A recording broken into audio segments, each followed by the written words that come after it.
Are you sick of government lackeys who say you didn't build that? Are you tired of elitists who think you need a government permission slip for everything? Everything you do is an A to B conversation, and the government should see their way out of it. Create true free markets by adopting the BIPCOT No Government License.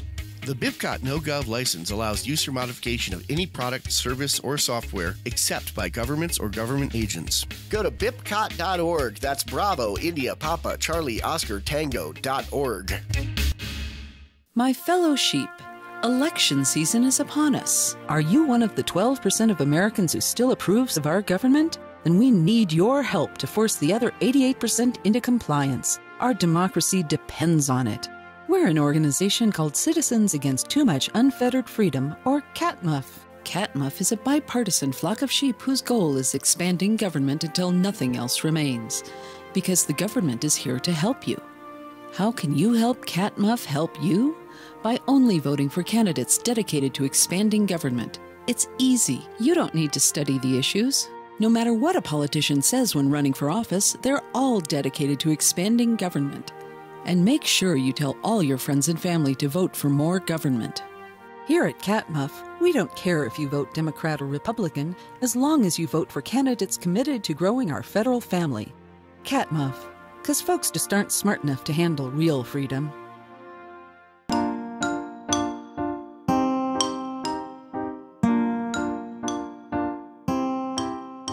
Hello, everybody, and welcome to Peaceful Anarchism on the Voluntary Virtues Network on theconsciousresistance.com and solpodcast.org. So, Peaceful Anarchism is covered by the BIPCOT No Government License. This allows reuse by anyone except for governments and the agents thereof. You can find out more information for this at bipcot.org. So today, I'm delighted to have RL Bryer coming in from Pittsburgh, Pennsylvania. He's an anarcho-capitalist and voluntarist, and you can find his stuff on Pittsburgh Hodler, Hodler, Hodlr, on YouTube, Steam it, Facebook, and then on Twitter, he's at rbryer23, Bryer, B-R-Y-E-R, 23 on Twitter. And we're going to talk about his recent book. It's called Blockchain Project Renaissance, and it basically discusses how he came to blockchain, how he got into it, he defines basic terms, his personal experiences with it, and he talks a lot about decentralization and what that's about. So yeah, we're going to talk about that, to get into what's in the book, and how he came to be an anarcho-capitalist. So RL, thanks a lot for coming on the show. Danilo, it's a pleasure to be here with you tonight. Thank you very much. Yeah, it's I heard you. You think you messaged me on Facebook, and then you sent me your conversation with Stephen Clyde, I think it was, right? The Peace and Liberty guy. Yeah, I think you're right. And it's a great conversation. I really enjoy his podcast as well. And so so I'm like, well, let's get him on. I love supporting people who like produce content, like either podcasts, YouTubers, or authors, or whatever, rappers even. Documentary filmmakers, people who are enriching the wealth of knowledge. That's I think that's a beautiful thing. So yeah, please, let's get into your history. How did you come to anarcho-capitalism? I got into anarcho-capitalism when I was studying, still in school at University of Ohio State. I was getting into politics at that point, and I still thought, politics, we're indoctrinated that there's this political answer to everything, basically, and that's how we're going to save the world, or how we're going to create a better world. But in reality, it's just not true. But during that point, I was looking for my, candidate that I supported, and I came across Ron Paul, and he sort of led me, into a more peaceful, he was all about peace and prosperity and sound money, and that led me to the Austrian School of Economics, going down that rabbit hole. I think I first heard him talk about Murray Rothbard and the Mises Institute. So that led me to basically the philosophy of anarcho-capitalism and free markets. Yeah, Ron Paul. Yeah, he was a big catalyst for a lot of people. I mean, not so much for me. I think for me more was Stefan Molyneux, his YouTube channel, Larken Rose, and I read a couple of Murray Rothbard's writings and books, like Anatomy of the State, Case for the 100% Gold Dollar, What Has Government Done to Our Money? Yeah, beautiful writing. The way he describes it, very clear and crisp, and yeah. And then other people influenced me, Walter Block, and yeah. I'm a big Hans Hoppe fan too. Yeah, I have a few of his books. I haven't read them yet though, but I think I've heard some of his talks. Yeah, he's a great guy as well. So. Yeah, after I read Man, Economy, and State with Power and Market, I was like, there's no turning back for me. So that was like my conversion. So like a lot of people, I think, as soon as you read that, it's kind of no turning back. At least for me. Actually, that reminds me of a meme. I guess more like a cartoon of, you see a kid in a bookstore. And mother's like, okay, pick out whichever book you want, and he picks up some Murray Rothbard book like Man, Economy, of the State, and then all of a sudden he turns around, and you see the yellow and the black, and he looks at his mother. Taxation is theft. You have no power over me. I've never seen that one. That's awesome. I've never seen that. So yeah, it's amazing. That's funny. When you say there's no turning back, like very very rarely is you see the progression, from anarcho-capitalist like back to conservative or back to liberal, right? You don't see that, right? It's a one-way street most of the time. It really is. It's like the light bulb goes off and you're just not going to go back. So I mean, once you find out, it's the best. It's the peaceful way to just cooperate with society. Get along with society overall. I mean, right. It's not just economics is everything around us. So. Right. It's just the way to go, I think. So right, or one T-shirt that Adam Kokesh was wearing, I love, which is "Freedom is the answer. What's the question?" Yeah, right. Yeah, exactly. Right. Exactly. I mean, in what case is initiated aggression or coercion justified? Is there ever a situation where that's necessary? And I would argue no. But so that's awesome. Yeah. I mean, it's just I find it fascinating how to hear different people's journeys. We all come from such diverse backgrounds, such different places, and and we converge on this philosophy. Liberal or conservative, or some people even socialist. Background, and for me, my family is heavily Democrat, and my mother would even describe herself as socialist, and so. That was a sort of a lot of heated discussions in my household when I was learning about this stuff, and but then I became to realize like there's no sense in arguing. It's like once you begin to understand this stuff, to me it's just about educating the individual. That's why when I tell people what my podcast is about, I just say philosophy, economics, and morality. Right? That's what I teach. I think that's what we all teach. And how could you be against that?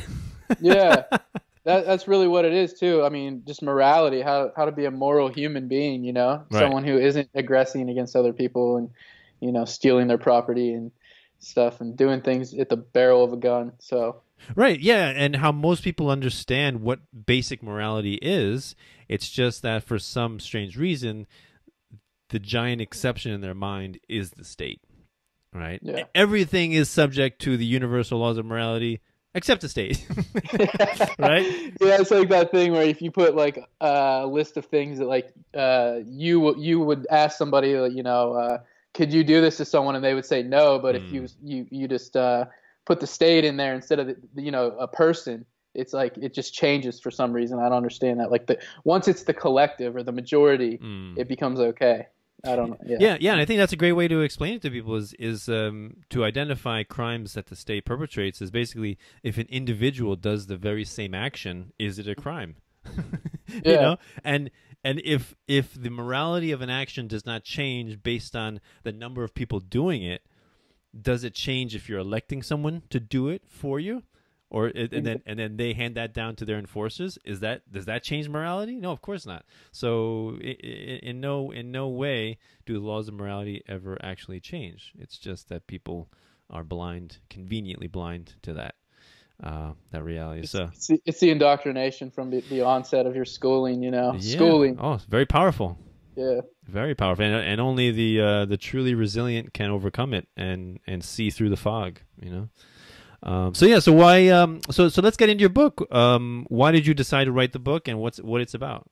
Well, a lot of it is about education. Like I try to put my passions together here, and I've always been one of those people that, like yourself, try to educate people about these things. So my passion for writing, I have an English degree, so I've always wanted to write a book. So that was one thing. That was a key to this. And then my passion for economics, freedom, education. I really like to try to teach these peaceful ideas to other people, and just liberty, the liberty mindset, and just owning yourself, and not having these overlords to other people. So and then just understanding money is it should be so elementary, but it's not. Like, to me, so many people don't understand even the most elementary things about money. So I think those were all like key factors in the decision to do it. And then I saw a lot of people last year in the blockchain space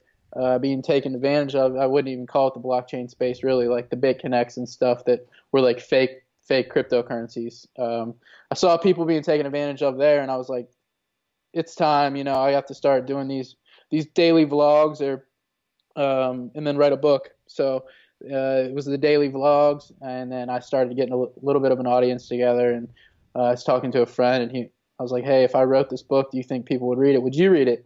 And he said, yeah, I would. So he actually ordered one right there, and I was like, well, I got to write this book now. So I did. That's awesome. So so I wrote down a couple of chapters that really fascinated me that I want to get into with you.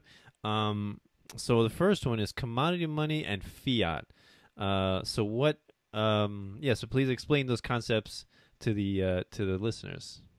Okay, well, historically, commodity money has been like, we sort of talked about this before, you and I, like precious metals, like specie, gold, silver, platinum, things like that. And the opposite, or the counter to that, would be fiat money, which is what we have today, which is just paper money that is created by the state, which is fiat literally means by decree. So it's money by decree.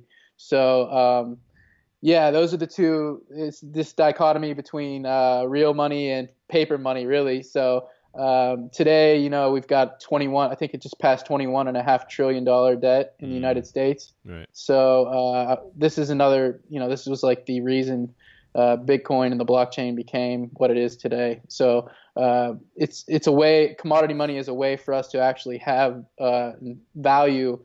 It's incentive to save and produce. So if you are holding fiat money, you really don't have any incentive to hold it long term. It literally gives you an incentive to spend it quickly. So if you're holding a commodity that you anticipate will either hold its value or appreciate over time, then you are more likely to hold it over, store it. And it's all about time preference too, which is the Austrian School of Economics gets into whether you want to hold spend it now or hold it for a later time, current versus future spending and production. So I'm trying to do the best I can to explain that. It's a lot to get out in one. But yeah, just the means of you're not going to be able to have a very productive society if you don't have a good money. So I think that Bitcoin and that the entire network of cryptocurrencies, a few of the best, will over time be much better, and they already are. They're proving to be more valuable over time. Bitcoin itself is gained over 1% a day for its entire existence. So I think that's a pretty good store of value so far. Yeah. So this topic of money and precious metals and fiat is a wonderful topic I find to discuss with people who have never heard of any of these concepts, because it is one of the less polarizing of topics. Like, for example, if you were to get into immigration with someone, that's a very inflammatory it's a very inflammatory topic. If you were to get into taxation, another inflammatory topic, right? You know, if you were to get into, I don't know, gender or whatever laws, maybe that's a very inflammatory topic. But what about the Federal Reserve? Does the common person have an opinion on the Federal Reserve? They don't care what the Federal Reserve is. Not only that, most of them don't even know what it is, right? What's their opinion on fiat currency? They don't care, and they don't know. So that's why. Go ahead. Sorry, I didn't mean to jump. No, it's okay. It's okay. It's amazing that, you know, we all use money every single day. Yeah. Like, I don't know anyone that's not using money every Right. day in some regard. Like, you're using it whether you know or not to keep the lights on at the end of the month or whatever, you know, or the beginning of the month, whatever. So it's like, how do you not understand like what fiat is even? You know, it's really just brainwashing. Like and then the whole thing is just, it really is amazing that people aren't at least somewhat, you know, educated on the difference between the two. So I'm going to mention 3 books that really influenced me when talking about money. And the first one is G. Edward Griffin, Creature from Jekyll Island. That was an amazing book. Learned a lot about history, Federal Reserve, and and how the evolution occurred from commodity money to fiat, right? And that, yes, fascinating book, excellent. And then another one is by Mike Maloney, which is called Rich Dad's Guide to Investing in Precious Metals. Excellent book, again, talking about history and precious metals and cycles. I think he calls them wealth cycles, and also what happens over time as the currency gets manipulated by central banking institutions. What he calls happens is wealth transfer. Right, because nothing really changes. Like all this, the goods, the physical things are still there. What's different is where's all the wealth? It goes from real things, and then it gets transferred to fiat by decree, by state decree. But as we know, something that Voltaire said, money will always revert back to its intrinsic value of 0. Right. So it was paper and ink before. The state forced it to have value. It will revert back to 0 eventually, because the there's in his first, I think it's his first episode of his documentary series, Hidden Secrets of Money. There's one guy said that they tried to figure out which fiat currencies in history have lasted the test of time, which have not died, right? And the guy, he went through all the A's, all the B's, and C's, and then if you realize, wait a minute, they all died. None of them survived, so they have a 100% fatality rate. I think the shelf life for like a national fiat currency is like 50 years on average. So the idea of holding a commodity, and I view the Bitcoin network as like a commodity in itself, like the entire, that's the backing for the network. Bitcoin is a application, the cryptocurrency running on the Bitcoin network. So it's kind of confusing to the newcomer, but what you and I are kind of like trying to bring about here is like Gresham's law is like good money, bad money will drive good money out of circulation. So that's what we're seeing with Bitcoin is that, people view it as a good money. So they'll hold on to it. It's comparatively better than fiat. And what's amazing about that law is that people act in accordance with that law without even actually knowing what it is. It's like go ahead. That's absolutely correct. It's like innate. It's just like built into your DNA or something. Like you somehow just know that like this is not really worth anything, even though you like pretend it is. Right? It's human beings responding to incentives. So the most recent example of it in the United States was when before 1965. The quarters and the half dollars of U.S. currency, I think, and the dimes also, were 90% silver before 1965, right? And then so what ended up happening after 1965, they took out all the silver, but they retained their face value of 10 cents, 25 cents, and 50 cents. People immediately understood, or maybe just word spread like lightning, that the 90% silver coins are worth the same as the regular garbage coins. So why spend the 90% silver coins when you can use the garbage coins for the same thing? So then immediately people took the 90% coins out of circulation, were hoarding them, and one of the there was a time where you can go to the bank and people would get like 25-cent rolls of 25 cents and 10 cents just for that reason. But eventually even the bank tellers knew what was going on, so they started snatching the 90% silver and replacing it with the newer quarters. Yeah, people figure it out. That's another thing. Like today you can't even I think it's like illegal to bring certain amounts out of the country. Like if you were just trying to bring a bag of like old coins out of the country, because the melt value is worth more outside of the United States. So it should be apparent to everyone, but it's not, you know. And the government obviously knows that. Like Roosevelt, when he took us off the gold standard in 1931, like what did he give people? Like $25 an ounce or something for their gold, and today it's worth like what? I don't look at the price of gold even every week, but I know it's probably like $11.50 or $12.50, something like in that range normally. So at least recently. So But yeah, it's just interesting that since you were talking about the creature from Jekyll Island, since 1913 the dollar's lost 99% of its value, and people just like, I can't figure out why my gallon of milk is $5. It's like, well, there's a reason for that. It's not just like some greedy businessman. Like, there's factors of production, and they have to still make a money to keep the doors open, and the money's not worth anything anymore. So it's not the capitalist's fault. It's the people that are printing endless money or creating on a computer, just adding zeros to you can't create value. Doesn't just come out of the ether. There's actually, there has to be you have to actually produce more pieces in commodity goods in the market, so there has to be more actual production, more consumer goods to buy up. So it's just like, you can't just add more pieces of paper. Every country would be obviously just printing money to become wealthy, and well, they try, but it doesn't work. So as we've seen in Venezuela.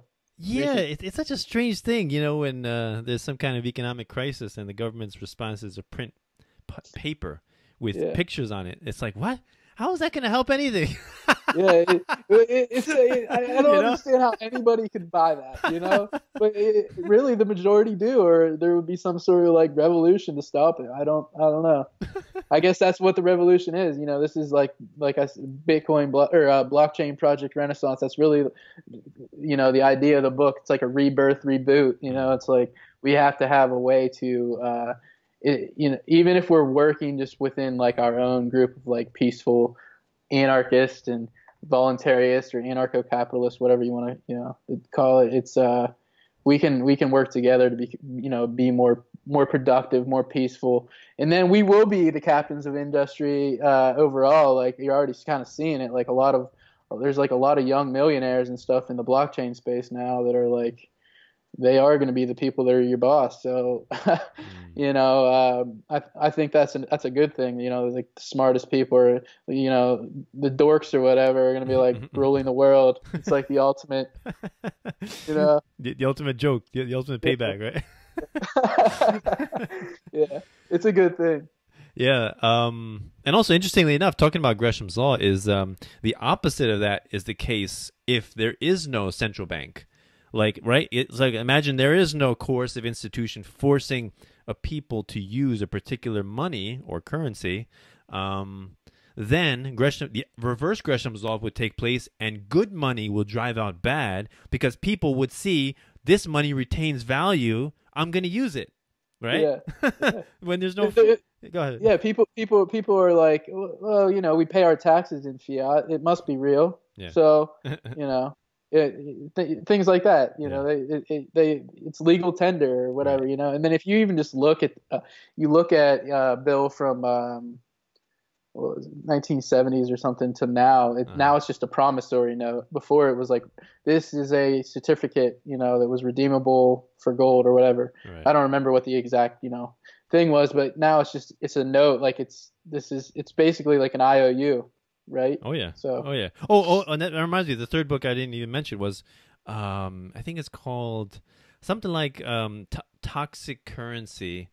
Yeah, something like that. Toxic Currency. Basically talking about, central banking, but also I learned a lot about everything that's written on a dollar bill or a Federal Reserve note. What is written on it? Like, has a serial number. Why does it have a serial number, right? Like products that you buy in the store. Your laptop has a serial number. Your car has a serial number. Why does a dollar bill have a serial number? Because it's a product of the Federal Reserve. And then it's a note, Federal Reserve note. What's a note? It's like a contract or an IOU. Yeah. Right? Like a promissory note. It's a note, right? And yeah, it's got so a bunch of other interesting stuff. And also another thing I wanted to mention is when I talk to people about precious metals and inflation and central banking, and also people, especially people who clamor for the minimum wage, we need to raise minimum wage $15 because that's living wage. And then I say, well, think back to 1964 when all the coins were 90% silver. The minimum wage was $1.25, I believe. $1.25, I think, in 1964. Now, most people would say that's horrible. They should be paid more, right? Yeah. Now, imagine how much is a quarter, 90% silver quarter worth today? About $4, around $4, $5. Yeah, I think. I believe that. That makes sense. Yeah. So five quarters, 90% silver, is about $20 or $25 of modern day currency. Yeah. And the minimum wage today, $7.50. Yeah, I think, it's amazing. Isn't that amazing? Isn't that amazing?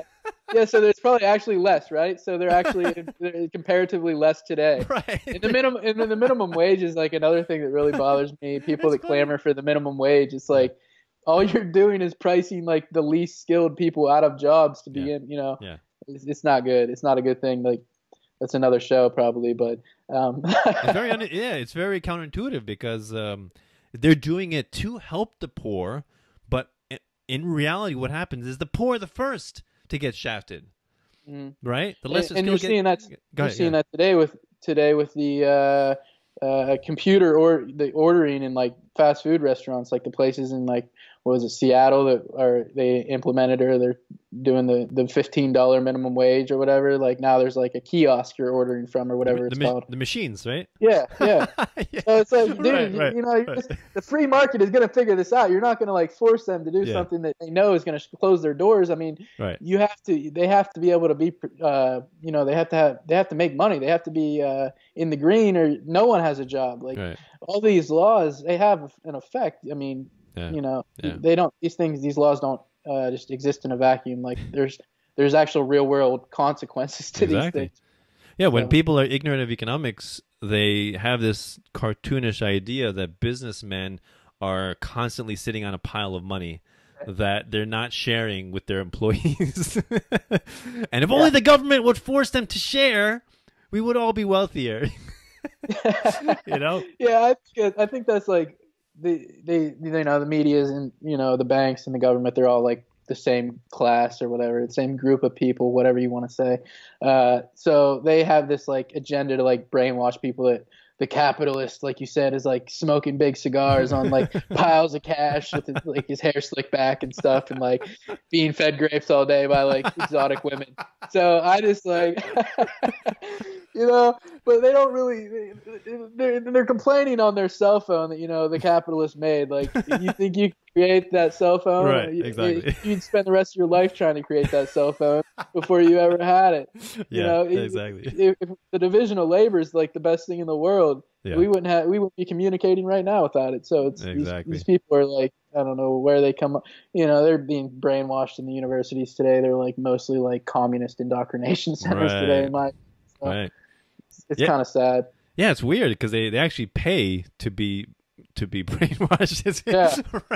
Yeah, I had a hard time like sitting through that. I'm like sitting there like, no, that's wrong. That's wrong. that's wrong. Like, but yeah, it's tough to go through that, but I guess at least you get pretty well versed in like countering these arguments. Yeah. Oh yeah, you do. It's an expensive education and learning what not to do, I guess. Yeah.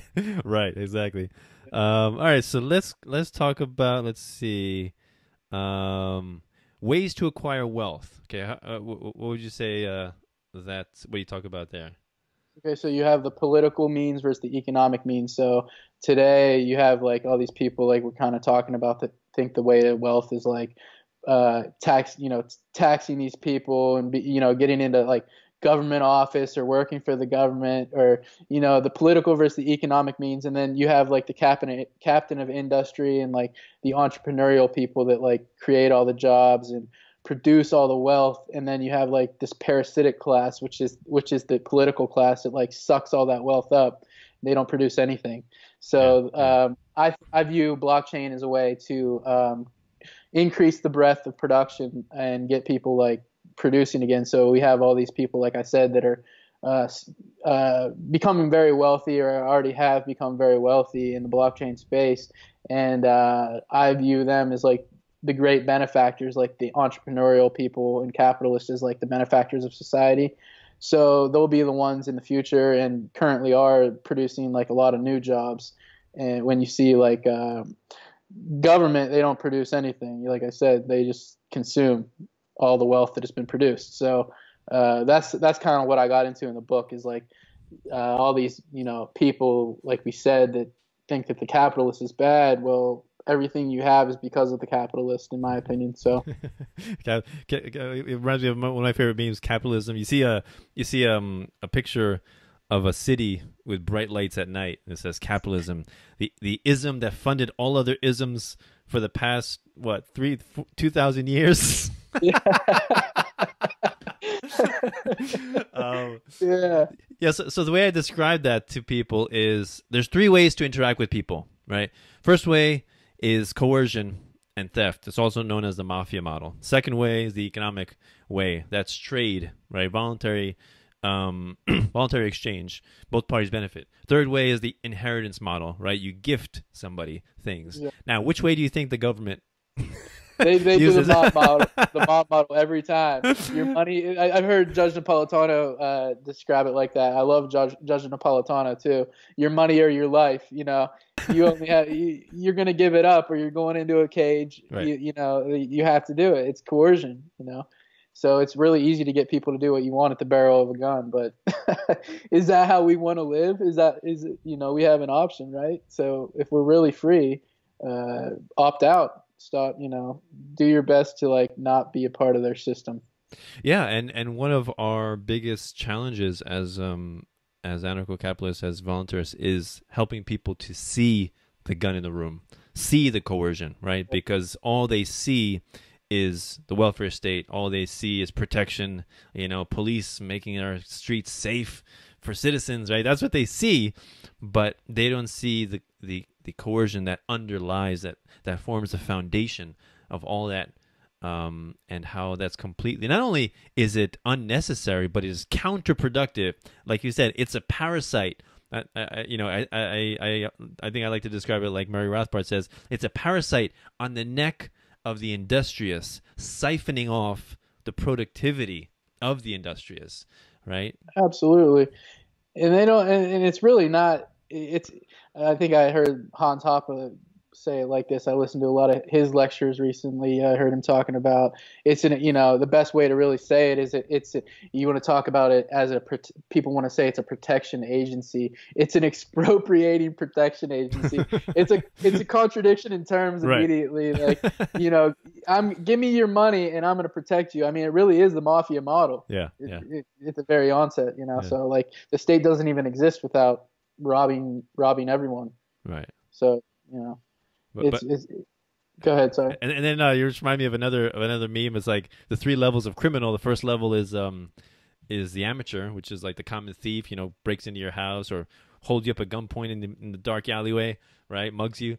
That's the common. That's the amateur. Second level is the expert. That's the mafia, the Godfather type model, right? That Yeah. they own a couple of blocks in the city. Then you have the third level is the God mode. That's the politicians, because not only are they doing the same thing, but they're not only doing it more efficiently, but people actually believe that they're legitimate, that they are necessary for civilization to occur, that without them we would plunge into disorder and chaos.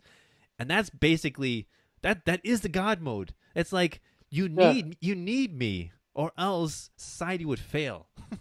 It is interesting that you meet like a lot of people that claim to be atheists, but their God is the state. Like they really are, like, in my opinion, like that is their God, you know? So it just seems like normally those are the people that, at least I've met, that like have this appeal to authority, like that total they really just need that like authority factor. Like obviously it's like, you know, the one that always comes up, who will build the roads? You know, like the people that put the iPhone in your pocket can't build roads. You know, that's just like an embarrassment. It's the flat surfaces. The flat surfaces is what confuses them. That's they can do microprocessors. They can do, you know, advanced touchscreen technology, but the flat asphalt surface, that's the stumbling block. Yeah. Isn't that amazing though? Like, how can you even say that with a straight face? Like, I don't know. You have to be so just programmed to believe, like. Or the irony, even better, would be if the person texted you, well, how would they build the roads? That would be even better. Yeah, that's good. I like that. And they didn't even get and they wouldn't even understand the irony, even if you pointed it out. Wait, what? I don't even what? I don't understand. What do you mean? Yeah.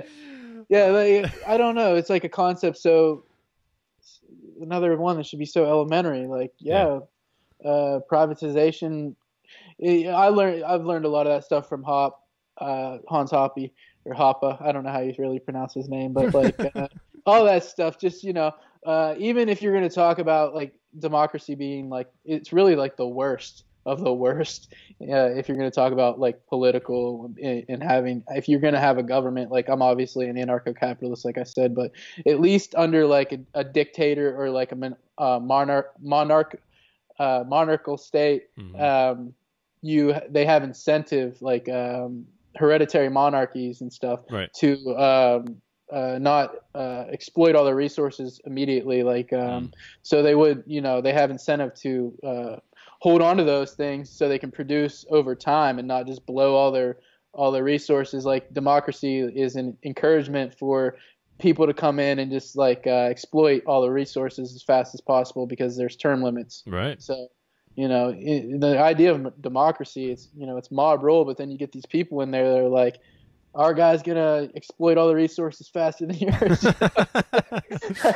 Or I will rob you. I will rob you 2% less than him. Yeah. But in reality, it's just like these guys that are like, they suffer from libido dominandi, and you know, that's just the lust for power. Like all these people, they're just like power hungry. Because I mean, like look at Trump. I mean, he had all the money in the world, you know. I mean, and then he still wants to be president of the United States. It's all a power trip. These people, you know, it's not. I mean, maybe not like the senators or congressmen as much, but like I saw something about Nancy Pelosi, and she came into her position with like $1 million or less, I think, and now she's got, you know, $50 million or something crazy. I don't know what the figure is, but you know, she's got all this money. It's like, wait, she's been a political servant for that long. Like, how does she have all this money? You know, there's all these backroom deals going on that we don't know about. Yeah, it's megalomania. You know, it's people who you know, it's just like in the Lord of the Rings. You know, nobody can wield the ring of power and have a good outcome. Right? There's no one. Right? You know, it's not just that power corrupts, but it attracts the corruptible. It's a magnet for the scum of society. You know, it's like, do you know any of your friends like that are decent, good people, hardworking people? They wake up in the morning, they're like, you know what? I want to control my neighbor. You know, I want to force him to do what I wanted. I want to take his money. You know, like who thinks like that? That's the ultimate minority of people that think like that. You know, sociopaths sociopathy is not a common thing, but it's understandable that they're attracted to positions of political power, right? And I don't know why people are surprised at that. Like why don't the best people get into positions of power? It doesn't surprise you that these people, don't bat an eye, dropping bombs on third world countries and, drone bombing people and, just destroying people's lives. Like you don't see a pattern there. Yeah. Yeah. So like you said, sociopaths are just attracted to that sort of power over other individuals. It's really sad that, like people have gone along with it as long as they have. Right. And then that we've been brainwashed in America specifically, and then we've now we got to spread our goodness to other nations. Our goodness, so right? Yeah, our goodness around the globe. We have to make them democratic as well. So there's like very few countries left that aren't democracies. Like I know we're supposed to be a republic, but it's like even that you ask 10 people on the street what kind of government these United States have, and they're going to say a democracy. That reminds me of a meme. It's like I think in memes, by the way. That's how I think. I just think in memes of like it's like what's stopping us from colonizing Mars, and then it's like just tell the U.S. government that we found oil there. They'd be like, oh, we got to bring some freedom to Mars. That's gonna get them there immediately. Yeah, that's funny. That's funny too. They need some freedom over there. Yeah, I heard they're running low on freedom on Mars. They're running really low. We got to get up there. There will be absolutely no delay, no postponement. And then you even have people that like think NASA and stuff creates all the technologies that we use today, and it's like, no, they really don't. They hardly create it. I don't know if they create anything. Yeah. Yeah. They've just stolen a lot of wealth. Yeah, and the other thing is that when innovative and creative people work in the free market, and work for business and have to prove themselves, have to compete with other people, with their ingenuity. When those people go into the state and work for the state, maybe in the beginning they're still productive and creative and everything, but that incentive to be better and improve goes down because they no longer have to compete anymore. They're no longer in the market. They're working for the state, and so. Yeah, that's why it's completely understandable that all of the best innovation happens in private hands. When people are in the marketplace, actually working for private companies, having nothing to do with the state. Yeah, that's why that's what I got into in the book too. Like why decentralization is so important. Like we have this dichotomy outside, which is like the political centralization versus decentralization, status versus anarchist or individualist or voluntarist, whatever. But and then in blockchains we have the same thing, which is like how I think we can like free up the people that really, we got to get people into the right blockchains, like decentralized blockchains, where we're going to be able to produce again, to where the good people have a place to go to really create. Like even art and stuff today is like, nothing great. The theory of relativity wasn't done by state dictate and stuff like that. Right. Things like that. Right. So like you said, you have to have competition. And as soon as you go into the state, you just become like this lazy. Like, it's another thing. Like you want to talk about like law and stuff. In all the government, it's all positive law. You have all these people. Like we need like a private law society where these people. The best people where, we have people that are already like pillars of their community, like making these sort of judgments, not people that are like wanting to, like we've talked about, just roll over people with bad judgments, and like throw innocent people in cages and things like that, So I think it all like ties in together. Like we got to like make sure that we use like just decentralized, you know what I mean? I think that's so important today. Yeah, definitely. So, so let's talk about this chapter it's called Savings versus Consumption. So what did you get into in there? Yeah, that's just another sort of like thing about like the production. Just making sure that we like have a reason to save. You know, if we're consuming all of our everything we produce, then where are we? What kind of future do we have? You know, so that's another thing. Like the Keynesians think that you can just consume. They preach consume, and that's why they feel like just printing money is a good thing, because they'll get you to spend it if you feel like you have wealth. Well, you know what I mean? But if it doesn't have any value, but we need savings. You know, a lot of people don't have any savings today in America, so we need incentive to save though. So if people are buying specie or they're buying cryptocurrencies, they actually have a valid reason to save. Right. It's all about like time preference and you know, holding on to your the fruits of your labor. Like you don't have to go blow your money every week. You know, save. But do you? I mean, what's the incentive to save if you know that it's losing money holding it? So being able to put your money into things that like commodity money, which I view the blockchain and precious metals, they're alike. I think that, if you're in a good project in blockchain, that it's definitely a reason to hold on to your money and not go blow it every week like a lot of people in America do. Yeah. The incentive for spending your money or your currency is definitely understandable given our inflationary environment, right? Like you can see this is very apparent, very in your face when you look at countries who are undergoing hyperinflation like Venezuela right now, or even Weimar Republic, Germany, so many different examples, Zimbabwe. And basically the people, like, most people understand, like right now, people, when they work, they get paid weekly or bi-weekly, right? That's understandable. But in a situation of a hyperinflation, people cannot wait even a week because the value of their currency will depreciate so much that they're going to lose all that purchasing power. They want to get paid every day.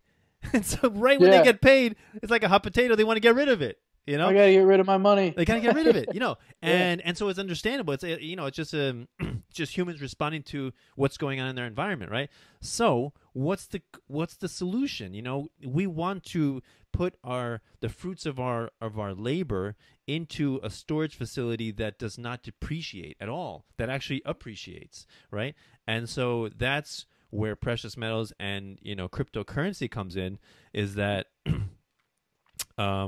these are mediums of holding wealth that are not governed by the state or not state decreed, and so people flock to them because of their value for storing wealth, right? And that's why precious metals have been used for thousands of years, not because the state forced people to use them, but because people found them to be useful for trade and for holding, storing value, right? And one thing I was, to illustrate the idea of fiat currency and how worthless it is. I like to tell people this. I used to tell people this when I worked in my acupuncture clinic. I said, a $1 bill to store, transport, like to print, store, and transport, costs about 6 cents. A $1 bill, right? Paper and ink, right? That's it. Yeah. A $100 bill, I asked them the same thing. How much do you think that costs to store, transport, and print? 7 cents. You know why? Because it's got 2 extra zeros, so they got to use more ink. Dude, that's like the best way right there to explain that to someone. And when I tell them that, their eyes widen in shock. They're like, "What? This is what I've been busting my butt for?" Yeah, that's why we have to stop trusting these people that are creating the money and put our trust into math and algorithms. Like we don't need to trust people anymore with our money. We have math. We have blockchain. We have cryptocurrencies that run on blockchains that are based on math. So we really we don't need people anymore to coin our money. and like you said earlier, it's kind of funny because that example you gave about like debasing like the metals and stuff and like putting less and less into them. Like today you pick one up and it's like, I can't believe how light some of these coins are. They're like plastic. Right. And Plastic. I think that they really feel like it to me. They're like completely weightless. So you go back to like, I think it's like the Roman Empire even. That's what they did back then. That's how the ridges on the coins began. I think they like picking them off, like taking little pieces of the value away, whatever those indentations are called. Yeah. I don't really remember, but yeah. So it's just like this is history. You know, this is another problem with like American institutions and just schooling, which is I think it came from the German or Prussian Empire. Yeah. You know, they've schooled people to not understand this stuff, you know. So I lost where I was going with that, but the entire like system has been like created to like confuse us and like just give us this what's the word I'm looking for, like trust, just the trust, you know, this like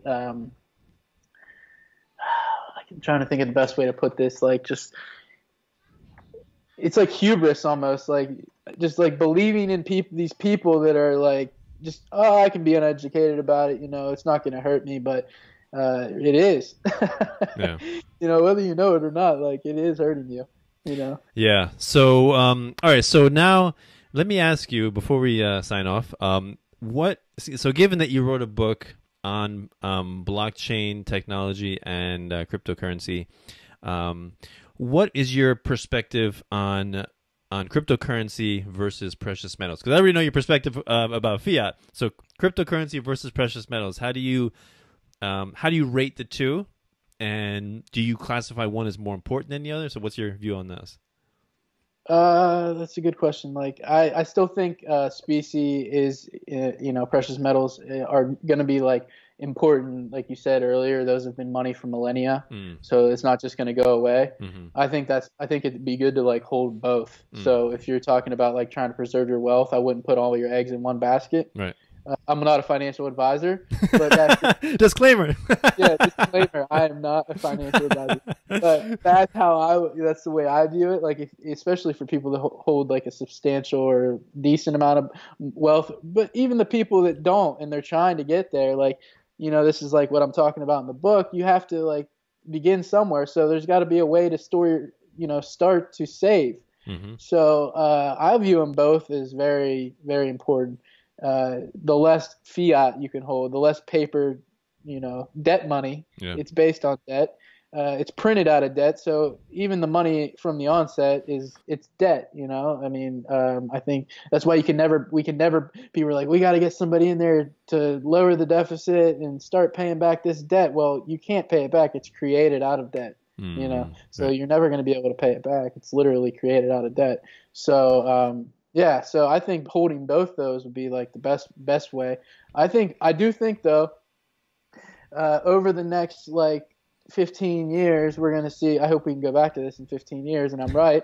I think you're going to see like people really pouring into blockchain. I think it's going to be like as important as the internet, or I really think it'll be like more important than the internet, because we have internets, you know, that are on the blockchain. So, you know, that's another way we're going to be able to privatize everything. So I think that they'll both be very important, but as an asset class, I think cryptocurrencies will be like, there's going to be all of these people that they become very, very wealthy, like these, you know, the ones that are in the right cryptocurrencies, because I'm not going to say you have to do your homework. I get into that in the book too. You can't just like throw your money like darts at a, you know, or, you know, at a dartboard. You got to get into the right one. So I like Bitcoin, Litecoin, Ethereum, EOS. Those are the big ones for me. Bitcoin Cash, I'm starting to become a believer in. So I don't know, it's like you have to be in one or the other in that community, Bitcoin or Bitcoin Cash, but I think they're both like, they both have utility right now. So I just think that those over time will be like, they'll be like gold, silver, platinum, whatever. They're gonna be like, those will be like the new thing. But like holding the ones that have been money for millennia are, you know, it's just, you can't have a more safe bet than that. You know what I mean? Like, so it's those are very, they're both important. I don't really have I don't have anything against the old money. Yeah. So talking about you mentioned people pouring into blockchain. The first thing I thought of was, I think that's true, but I think that the major stumbling block, I think it's being overcome now, is making blockchain and cryptocurrency user friendly. Like just as easy as, going to the store and with your dollar bills and buying, eggs. Just as easy as that, people need to understand how to go to the store and buy with Bitcoin, right? So once it gets to that level of comfort, of intuit, like that your grandmother could understand it, then everyone's going to adopt it, because it's so much faster, so much easier, and also it appreciates.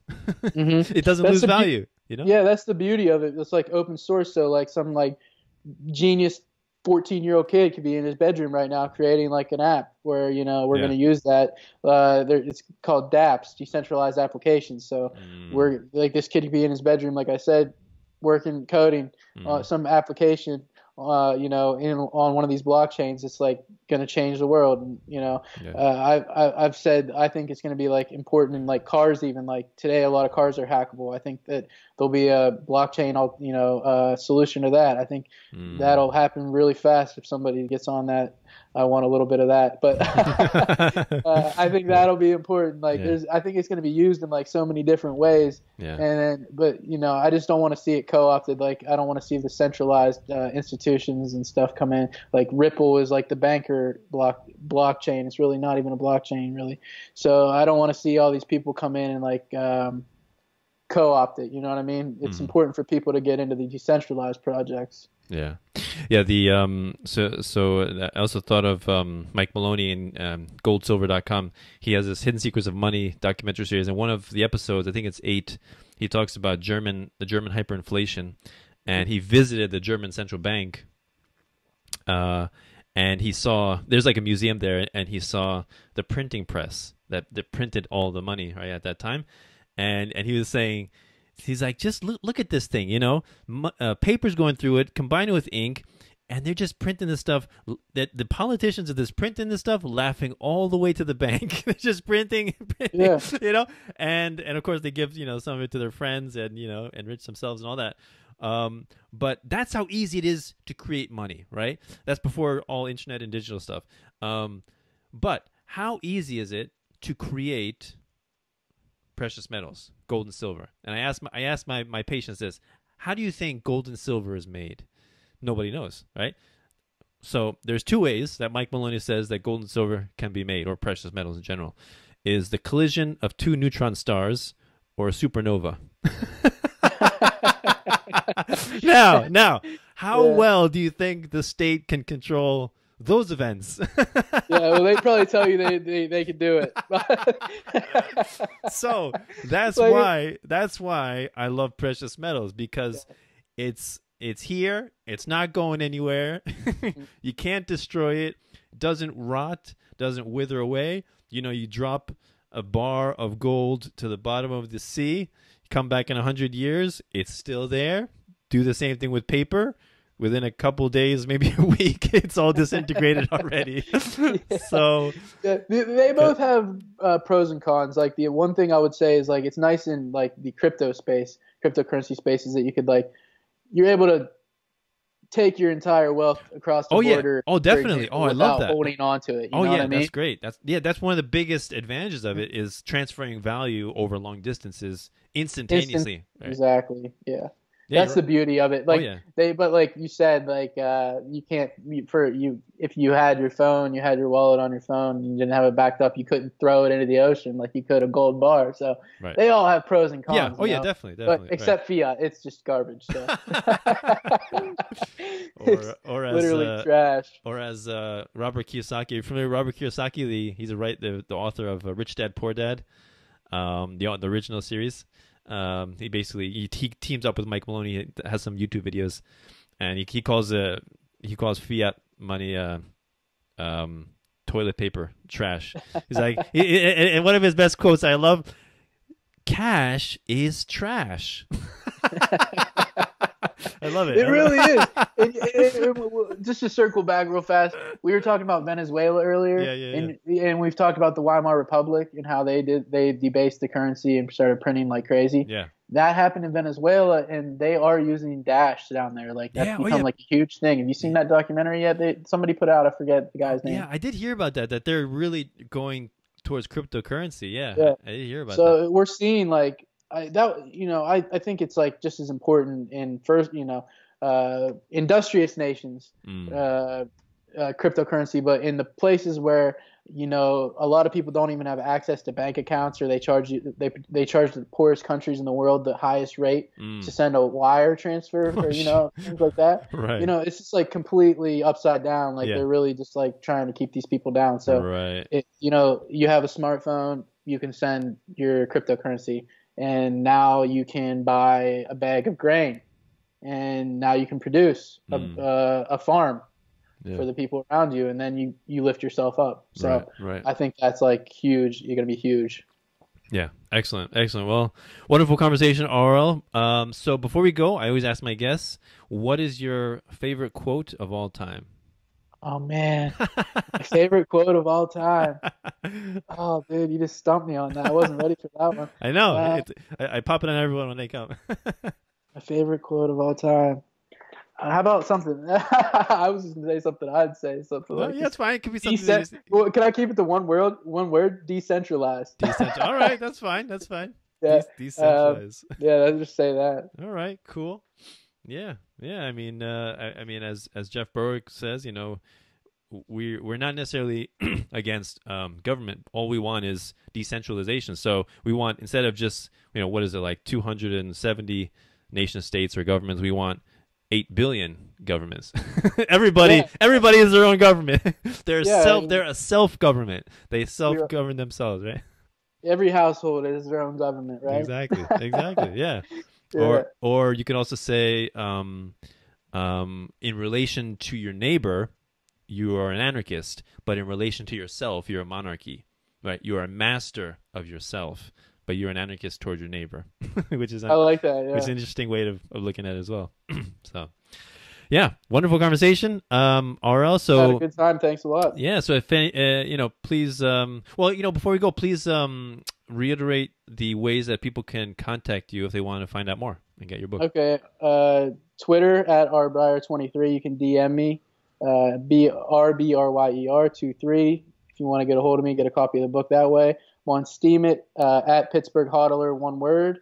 Also, let's see here. Also on Gmail, if you want to just order one through my email, at Pittsburgh Hodler, or Pittsburgh Hodler at Gmail. So Pittsburgh HODLR at Gmail, and we'll set up a way to get you the book. Yeah. Check out the book.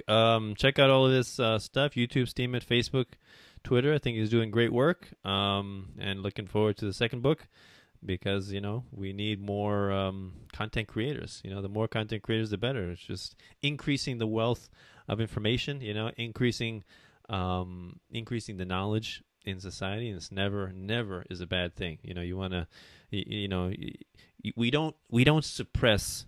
We don't defeat bad ideas by suppression. We defeat bad ideas with good ideas, with good arguments, right? Yeah, it's like that idea. That T-shirt, we've been talking about memes and stuff. Ideas so good they must be mandatory. That's the state the state idea. Yeah. So we don't need that. We need cooperation voluntarily, right? Yeah. Good ideas don't require force. It's like. That's just it. So yeah, wonderful talking to you, RL. So yeah, please, people, check him out. He's doing some good stuff. So thank you for listening. This is Peaceful Anarchism on the Voluntary Virtues Network on theconsciousresistance.com and solpodcast.org. Wishing all of you have a wonderful day. Take care.